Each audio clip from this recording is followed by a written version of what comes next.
अब कर रहा हूँ यार कॉन्ट्रैक्ट लेबर वगैरह।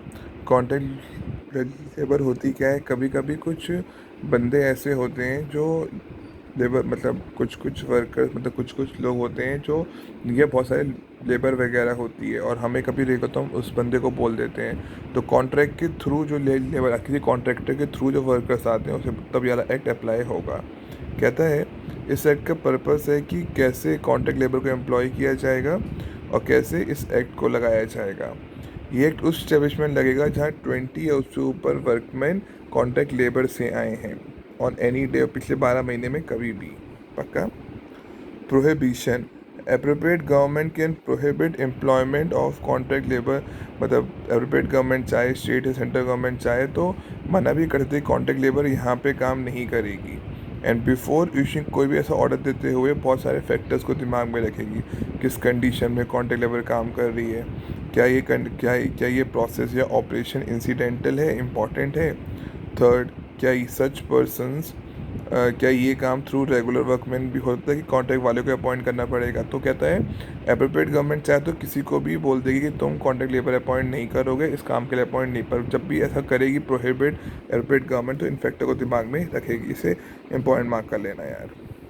कॉन्ट्रैक्ट लेबर का सेंस क्या है? A workman is deemed to be employed as contract labour in or in relation to the work of the establishment if he is hired for such work through a contractor।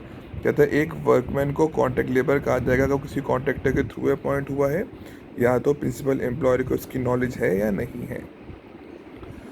ये act किस पे apply करता है? हर एक contractor पे जिसके 20 है उससे ऊपर वर्कर हैं। द कॉन्ट्रैक्टर को अपना लाइसेंस करवाना पड़ेगा।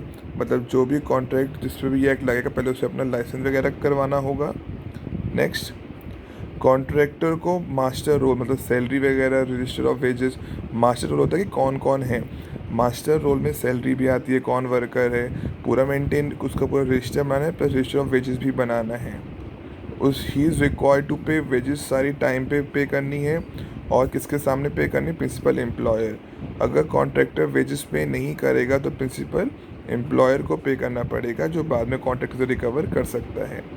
प्लस कॉन्ट्रैक्टर को देखना है कि कैंटीन है कि नहीं है, रेस्ट रूम वगैरह फर्स्ट एड वगैरह वो देगा।